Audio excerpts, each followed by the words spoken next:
നമ്മൾ ഇനി ഡിസ്കസ് ചെയ്യാൻ പോകുന്നത് qualities of A good test എന്നുള്ള ടോപ്പിക്കാണ്. It's A very important topic also. Okay, അപ്പൊ ഈ ഗുഡ് ടെസ്റ്റ് എന്ന് പറഞ്ഞാൽ എന്താണ്, അല്ലെങ്കിൽ അതിന്റെ ഇമ്പോർട്ടൻസ് എന്താണെന്നാണ് നമ്മൾ നോക്കേണ്ടത്. ഓക്കെ, സോ ഗുഡ് ടെസ്റ്റ് എന്ന് പറയുമ്പോൾ എന്താണ്, ഈ ടെസ്റ്റുകൾ തന്നെ എന്താണ്, വളരെ ക്രൂഷ്യൽ ആയിട്ടുള്ള ഒരു ടൂൾ ആണ് അല്ലെ. അപ്പൊ എന്ത് മെഷർ ചെയ്യുന്നതാണ് നമ്മൾ ടെസ്റ്റുകൾ വെച്ചിട്ട്? സ്റ്റുഡന്റിന്റെ അച്ചീവ്മെന്റ്, അതായത് നമ്മുടെ ഇൻസ്ട്രക്ഷണൽ ഡയറക്ഷൻസ്, നമ്മൾ ചെയ്യുന്നത് ശരിയാണോ തെറ്റാണോ, അതേപോലെ ആർക്കെങ്കിലും നമുക്ക് ഫീഡ്ബാക്ക് കൊടുക്കണമെങ്കിൽ, ഇപ്പൊ മാനേജ്മെന്റിനാണെങ്കിലും കുട്ടികൾക്കാണെങ്കിലും പേരന്റ്സിനാണെങ്കിലും ഒക്കെ ഫീഡ്ബാക്ക് കൊടുക്കണമെങ്കിൽ എല്ലാം നമുക്ക് എന്ത് വേണം? നല്ലൊരു ടെസ്റ്റ് വേണം അല്ലെ. അപ്പൊ അതൊരു സോളിഡ് ആയിട്ടുള്ള ഒരു പ്രൂഫാണ്. ഇങ്ങനെയാണ് പെർഫോമൻസ്, അല്ലെങ്കിൽ ഇത്രമാത്രം കുട്ടിക്ക് അറിയാം അറിയില്ല എന്നുള്ളതിനൊക്കെ എന്താണ് ഈ ഗുഡ് ടെസ്റ്റ് നല്ലൊരു ടൂളാണ് അല്ലെ. അപ്പം ഈ ഗുഡ് ടെസ്റ്റ് എന്ന് പറയുന്നത്, ഗുഡ് എന്ന് നമ്മൾ പറയുമ്പോൾ ആ ടെസ്റ്റിന് എന്തൊക്കെ ക്വാളിറ്റീസ് ഉണ്ടാകണം എന്നാണ് നമ്മൾ അടുത്ത ഡിസ്കസ് ചെയ്യാൻ പോകുന്നത്. അപ്പൊ ബേസിക്കലി നമ്മൾ പറയുന്നത് ഒരു 6 ക്വാളിറ്റീസിന്റെ കാര്യമാണ്. എന്തൊക്കെയാണ് ആ qualities? Validity, reliability, objectivity, practicality, comprehensiveness and clarity. Okay, so validity എന്ന് പറഞ്ഞാൽ നമുക്കറിയാലോ, ഇതെല്ലാം നമുക്ക് ഒന്നുകൂടി ഡീറ്റെയിൽ ആയിട്ട് കാണാം. സോ വാലിഡിറ്റി എന്ന് പറഞ്ഞു കഴിഞ്ഞാൽ എന്താണ്, ആ ടെസ്റ്റ് എന്തിനാണോ നമ്മൾ ഡിസൈൻ ചെയ്തിരിക്കുന്നത് അത് മെഷർ ചെയ്യുന്നുണ്ടെങ്കിൽ അതിനെ നമ്മൾ എന്ത് പറയാം? വാലിഡ് ടെസ്റ്റ് ആണെന്ന് പറയാം. അതേപോലെ റിലയബിലിറ്റി എന്ന് പറഞ്ഞാൽ എന്താണ്, നമ്മുടെ ഔട്ട്കംസിൽ ഒരു കൺസിസ്റ്റൻസി വരണം. അതായത് ഇപ്പൊ ഞാൻ ടെസ്റ്റ് ചെയ്തു, ഒരു 10 മിനിറ്റ് കഴിഞ്ഞ് അല്ലെങ്കിൽ 2 ദിവസം കഴിഞ്ഞ് ടെസ്റ്റ് ചെയ്താലും ആ കുട്ടിക്ക് എന്താണ്, ഏറെക്കുറെ സെയിം തന്നെ മാർക്ക് കിട്ടണം. അങ്ങനെയാണെങ്കിൽ നമുക്ക് എന്ത് ചെയ്യാൻ പറ്റുള്ളൂ? അത് റിലയബിൾ ആണെന്ന് പറയാൻ പറ്റുള്ളൂ. ഒബ്ജക്ടിവിറ്റി പറഞ്ഞാൽ എന്താണ്, ഒരു ബയസ് ഉണ്ടാവാൻ പാടില്ല അല്ലെ, ഒരു ഫേവറിസം ഉണ്ടാവാൻ പാടില്ല. പ്രാക്ടിക്കാലിറ്റി എന്ന് പറഞ്ഞാലോ, അതിനെ ഇഫക്റ്റീവ് ആയിട്ട് നമുക്ക് ഇംപ്ലിമെന്റ് ചെയ്യാനും കഴിയണം.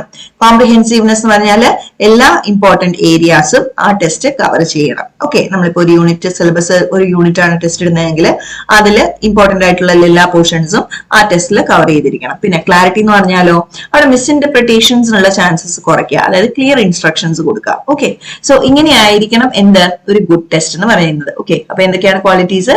Validity, reliability, objectivity, practicality, comprehensiveness and clarity. ഇനി വാലിഡിറ്റി എന്ന് പറഞ്ഞാൽ നമ്മൾ നേരത്തെ പറഞ്ഞു. എന്താണ് വാലിഡിറ്റി എന്ന് പറഞ്ഞാല്, നമ്മളിപ്പോ ഒരു ടെസ്റ്റ് ഇട്ടാല് നമ്മൾ എന്തിനാണോ ആ ടെസ്റ്റ് ഇടുന്നത് അത് ആ ടെസ്റ്റ് ചെയ്യുന്നുണ്ടെങ്കിൽ, അതിനെക്കുറിച്ച് നമുക്കൊരു ഇൻഫർമേഷൻ ആ ടെസ്റ്റിന് തരാൻ പറ്റുന്നുണ്ടെങ്കിൽ ആ ടെസ്റ്റ് എന്താന്ന് പറയാം? വാലിഡ് ആണെന്ന് പറയാം അല്ലെ. അപ്പൊ ഇപ്പൊ നമ്മൾ പറയാണ്, പ്രഷർ ചെക്ക് ചെയ്യാൻ പോയിട്ട് നമ്മൾ ഷുഗർ എത്രയാന്ന് പറഞ്ഞാൽ അത് വാലിഡ് ആണോ? അല്ല. നമ്മൾ എന്താ ടെസ്റ്റ് ചെയ്യാൻ പോയത്? പ്രഷർ ആണ്. അപ്പൊ എന്ത് അറിയണം? നമുക്ക് പ്രഷർ എത്രയാന്ന് തന്നെ അറിയണം. അങ്ങനെയുള്ളപ്പോ നമ്മൾ ഷുഗർ ടെസ്റ്റ് ചെയ്താൽ ദാറ്റ് വോണ്ട് ബി ഇനഫ്. അപ്പം ആ ഒരു ടെസ്റ്റ്, നമ്മളിപ്പോ ഒരു ടെസ്റ്റ് പ്രഷർ ചെക്ക് ചെയ്യാനാണ് നമ്മൾ ഉദ്ദേശിക്കുന്നതെങ്കിൽ പ്രഷർ ടെസ്റ്റ് ചെയ്യണം അല്ലെ. അപ്പം പ്രഷർ ചെയ്യുന്ന ടെസ്റ്റ് മാത്രമേ അവിടെ എന്താവുള്ളൂ? വാലിഡ് ആവുള്ളൂ.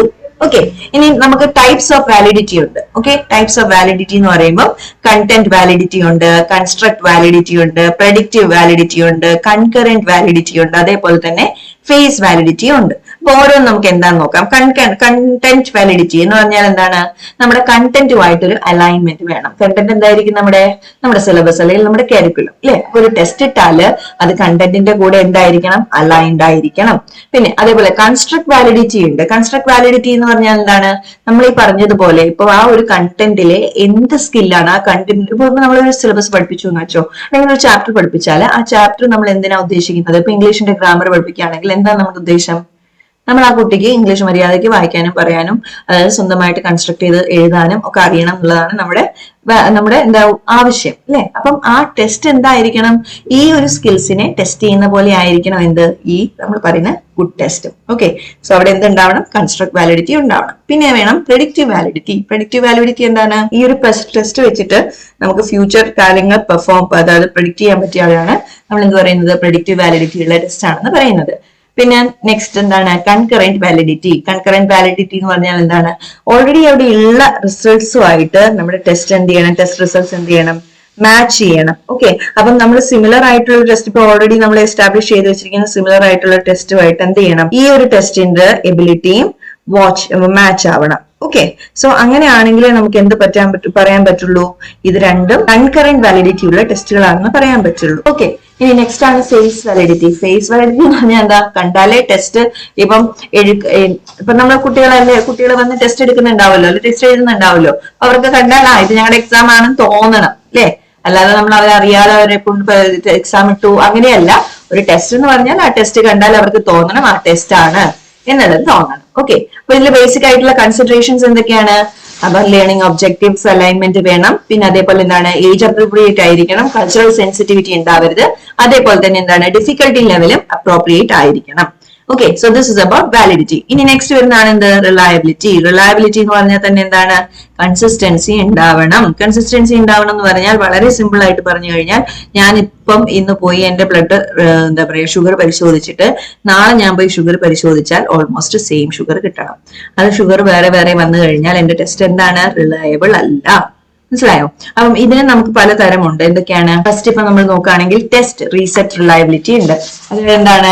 പല സമയത്തെ ടെസ്റ്റുമായിട്ടുള്ള സ്കോർസ് നോക്കുമ്പോൾ സിമിലാരിറ്റി വരണം സ്കോർസിൽ. ഇപ്പൊ ഞാൻ പറഞ്ഞ എക്സാമ്പിൾ തന്നെ. ഓക്കെ, പിന്നെ എന്താണ്? ഇന്റേണൽ കൺസിസ്റ്റൻസി അല്ലെങ്കിൽ സ്പ്ലിറ്റ് ഹാഫ് മെത്തേഡ് എന്ന് പറയും. അതിനെന്താണ്? ക്വസ്റ്റ്യൻസ് എന്ത് ചെയ്യണം? സെയിം കൺസെപ്റ്റ് മെഷർ ചെയ്യാനായിട്ട് ഇപ്പൊ നമുക്ക് ക്വസ്റ്റ്യൻസ് ഉണ്ടെന്ന് വെച്ചോ, അത് ഹാഫ് ആക്കി കൊടുക്കുക. അപ്പൊ അങ്ങനെ വരുമ്പോൾ എന്താണ്? അപ്പോഴും സെയിം ആയിട്ട് മാർക്സ് വരണം. എന്നാൽ ടെസ്റ്റ് എന്താണ്? റിലയബിൾ ആണ്. പിന്നെ എന്താണ്? Inter rated reliability. Inter rated reliability എന്ന് പറഞ്ഞാൽ എന്താണ്? വേറെ പലരും നമ്മുടെ ഈ ടെസ്റ്റ് ചെക്ക് ചെയ്താലും എന്ത് വേണം? ഓൾമോസ്റ്റ് സെയിം കൺക്ലൂഷൻസ്, അല്ല ഈ കുട്ടിക്ക് അറിയാം അല്ലെങ്കിൽ കുട്ടിക്ക് അറിയില്ല എന്ന സെയിം കൺക്ലൂഷൻസിൽ എത്താൻ കഴിയണം. പിന്നെ നെക്സ്റ്റ് ആണ് ഇക്വലന്റ് അല്ലെങ്കിൽ പാരലൽ ഫോം. പാരലൽ ഫോം എന്ന് പറഞ്ഞാൽ എന്താണ്? സെയിം കണ്ടന്റ് എടുത്തിട്ട് അതിൽ നമ്മൾ എന്ത് ചെയ്യും? 2 ക്വസ്റ്റ്യൻ പേപ്പർ ഉണ്ടാക്കും. എന്നിട്ട് ഈ 2 ക്വസ്റ്റ്യൻ പേപ്പർ നമ്മൾ ഇവാലുവേറ്റ് ചെയ്യുമ്പോൾ റിസൾട്ട്സ് എന്ത് വരണം? ഇപ്പൊ സെയിം കണ്ടന്റ് ആണെങ്കിൽ ആ കുട്ടിക്ക് ആ കണ്ടന്റ് അറിയാമെങ്കിൽ 2 ടെസ്റ്റിലും നന്നായിട്ട് പെർഫോം ചെയ്യും, അല്ലെ? എന്നാൽ 2 അറിയത്തില്ലെങ്കിലോ 2 നന്നായിട്ട് പെർഫോം ചെയ്യില്ല. അപ്പം അങ്ങനെ നമുക്ക് എന്ത് ചെയ്യാം? ഈ റിലയബിലിറ്റി ടെസ്റ്റ് ചെയ്യാം. അപ്പൊ ഇതിന്റെ ഇമ്പോർട്ടൻസ് എന്താണ്?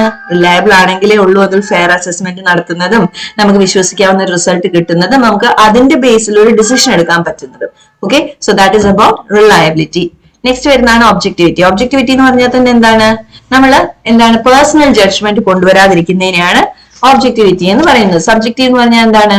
നമ്മൾ ആരാണോ ഇവാലുവേറ്റ് ചെയ്യുന്നത് അവരുടെ ഒരു പേഴ്സണൽ ഒപ്പീനിയൻ ടെസ്റ്റിന്റെ ഇവാലുവേഷൻ പ്രോസസ്സിൽ വന്നു കഴിഞ്ഞാലാണ് സബ്ജക്റ്റീവ് എന്ന് പറയുന്നത്. അപ്പം ടെസ്റ്റ് എങ്ങനെയായിരിക്കണം എന്ന് പറഞ്ഞത്? ഒബ്ജക്റ്റീവ് ആയിരിക്കണം. അപ്പൊ എന്ത് വേണം? അവിടെ സ്റ്റാൻഡേർഡൈസ്ഡ് അഡ്മിനിസ്ട്രേഷൻ പ്രൊസീജിയേഴ്സ് വേണം, അതേപോലെ ക്ലിയർ സ്കോറിംഗ് ക്രൈറ്റീരിയ വേണം, അൺബയസ്ഡ് ആയിട്ടുള്ള ക്വസ്റ്റ്യൻ ഫോർമാറ്റ്സ് വേണം. So these are some of the basic requirements. അപ്പൊ നമുക്ക് എങ്ങനെ ഇംപ്ലിമെന്റ് ചെയ്യാം ടെസ്റ്റ്? നമുക്ക് റൂബ്രിക്സ് യൂസ് ചെയ്യാം, അല്ലെ? റൂബ്രിക്സ് യൂസ് ചെയ്താൽ എന്താ? എക്സാക്ട്ലി ഇന്നതിന് ഇന്ന പോയിന്റിന് എത്ര മാർക്ക് എന്ന രീതിയിൽ വളരെ ക്ലിയർ ആയിട്ട് നമ്മൾ പറയുന്നുണ്ടാവും. സോ അത് നമുക്ക് ഫോളോ ചെയ്താൽ കുറച്ചുകൂടെ എളുപ്പത്തിൽ നമുക്ക് ഒബ്ജക്ടിവിറ്റി കൊണ്ടുവരാം. പിന്നെ എന്താണ്? ഒരേ പേപ്പർ 2-3 ഇവാലുവേറ്റേഴ്സ് ഇവാലുവേറ്റ് ചെയ്യുക.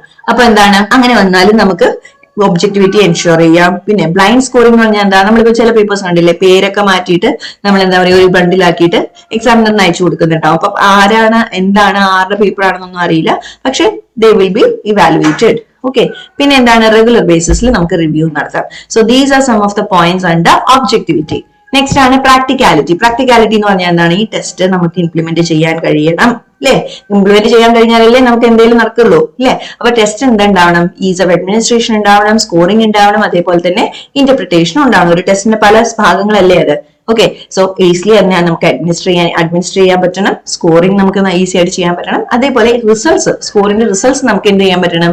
ഇന്റർപ്രറ്റ് ചെയ്യാൻ കഴിയണം. അപ്പൊ പ്രാക്ടിക്കൽ ആയിട്ട് വരുന്ന കൺസിഡറേഷൻസ് അതിൽ എന്തൊക്കെയാണ്? ടൈം കൺസ്ട്രെയിൻസ് വരാം, റിസോഴ്സ് അവൈലബിലിറ്റി ഉണ്ടോ ഇല്ലയോ എന്നുള്ള പ്രശ്നങ്ങൾ വരാം, കോസ്റ്റ് എഫക്റ്റീവ് ആണോ എന്ന് വരാം, അതേപോലെ തന്നെ എത്ര പേര്, ഇപ്പൊ ഇൻവിജിലേഷൻ ജോലിക്ക് എത്ര പേര് വേണം, അല്ലെങ്കിൽ എക്സാമിനറായിട്ട് എത്ര പേര് വേണം, അങ്ങനത്തെ കാര്യങ്ങളെല്ലാം വരാം. അപ്പൊ നമുക്ക് എന്ത് ചെയ്യാം? ബാലൻസ് ചെയ്യാം, അല്ലെ?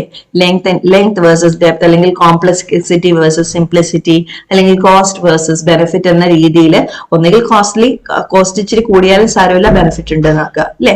അല്ലെങ്കിൽ ടെക്സ്റ്റ് എന്ത് ചെയ്യാം? കോംപ്ലക്സ് ആക്കുക, അല്ലെങ്കിൽ സിമ്പിൾ ആയിട്ട് വെക്കുക, അല്ലെങ്കിൽ എന്താണ്? ലെങ്തി ആയിട്ടുള്ള ടെസ്റ്റ് വെക്കുക, അല്ലെങ്കിൽ നന്നായിട്ട് ചിന്തിച്ച് എഴുതേണ്ട ടെസ്റ്റ് വെക്കുക. സോ ഇങ്ങനത്തെ കുറച്ച് ബാലൻസിങ് ഫാക്ടേഴ്സ് മനസ്സിൽ വെച്ചുകൊണ്ട് നമ്മളിപ്പോൾ ടെസ്റ്റ് ഇടുകയാണെങ്കിൽ ആ ടെസ്റ്റ് എന്താണ്? പ്രാക്ടിക്കൽ ആയിരിക്കും. ഓക്കെ, ഇനി നെക്സ്റ്റ് വരുന്നതാണ് കോംപ്രിഹെൻസീവ്നെസ്. കോംപ്രിഹെൻസീവ്നെസ് എന്ന് പറഞ്ഞാൽ എന്താ? ഇപ്പൊ നമ്മളൊരു പോർഷൻ ടെസ്റ്റ് ഇടുകയാണെങ്കിൽ ആ പോർഷനിലെ എല്ലാ ഇമ്പോർട്ടന്റ് പോർഷൻസും എന്തായിരിക്കണം? ഈ ടെസ്റ്റിൽ കവർ ആയിരിക്കണം. ഓക്കെ, അങ്ങനെ വന്നാലേ എന്തുള്ളൂ? ആ ഒരു ചാപ്റ്ററിന്റെ ടെസ്റ്റ് എന്ന് അതിനെ പറയാൻ പറ്റുള്ളൂ. അതിൽ നമ്മൾ ഇമ്പോർട്ടന്റ് കീ ആയിട്ടുള്ള പോയിന്റ്സിനെ വിട്ട് കളഞ്ഞാൽ അത് പറ്റില്ല. അപ്പൊ കണ്ടന്റ് എന്ത് ചെയ്യണം? കവേർഡ് ആയിരിക്കണം. പല കോഗ്നിറ്റീവ് ലെവൽസിൽ ഈ കണ്ടന്റിനെ നമ്മൾ ടെസ്റ്റ് ചെയ്യണം. പലതരം ക്വസ്റ്റ്യൻസ് ഉണ്ടാവണം. ഓക്കെ, അപ്പൊ അങ്ങനെ എങ്ങനെ ചെയ്യാം? ബ്ലൂ പ്രിന്റ് ഉണ്ടാക്കി ചെയ്യാം, അല്ലെ? ബ്ലൂ പ്രിന്റ് ഉണ്ടാക്കാം, കണ്ടന്റ് മാപ്പ് ചെയ്യാം, ബാലൻസ്ഡ് ആയിട്ടുള്ള റെപ്രസെന്റേഷൻസ് കൊടുക്കാം. അതേപോലെ തന്നെ ഒരു അസസ്മെന്റ് മെത്തേഡ് അല്ലാതെ പല അസസ്മെന്റ് മെത്തേഡ്സും ഒരു ചാപ്റ്ററിന് വേണ്ടിയിട്ട് നമുക്ക് യൂസ് ചെയ്യാം. So that will ensure comprehensiveness. Next ആണ് clarity, that is clear communication. അതിപ്പോ എന്താ വേണം, ക്ലിയർ ആയിട്ട് നമ്മളിപ്പോ ഒരു ടെസ്റ്റ് എന്ന് പറഞ്ഞാൽ ക്ലാരിറ്റി ഉണ്ടാവണം, ആ ക്വസ്റ്റ്യൻസിൽ ക്ലാരിറ്റി ഉണ്ടാവണം. അപ്പം ഡയറക്റ്റ് ലാംഗ്വേജിൽ സിമ്പിൾ ആയിട്ട് പ്രിസൈസ് ആയിട്ട് വെൽ ഫോർമാറ്റഡ് ആയിട്ടുള്ള ക്വസ്റ്റ്യൻസ് വേണം നമുക്ക് കുട്ടികൾക്ക് കൊടുക്കാൻ. അല്ലാതെ അതിൽ എന്തുണ്ടാവരുത്, കൺഫ്യൂഷൻസ് ഉണ്ടാവരുത് അല്ലെ. അപ്പം മാക്സിമം ആക്യുറേറ്റ് ആയിട്ട് ഫെയർ ആയിട്ടുള്ള ഒരു അസസ്മെന്റ് നടത്താൻ നമ്മൾ എന്ത് ചെയ്യണം, clarity of the question paper വളരെ ഇമ്പോർട്ടന്റ് ആയിട്ട് തന്നെ മെയിൻറ്റെയിൻ ചെയ്ത് കൊണ്ടുപോകണം. So these are the basic 5 or 6 points. Okay, ഇനി നെക്സ്റ്റ് നമ്മൾ നോക്കാനുള്ളതാണ് എന്ത്, ensuring fairness in assessment. Okay.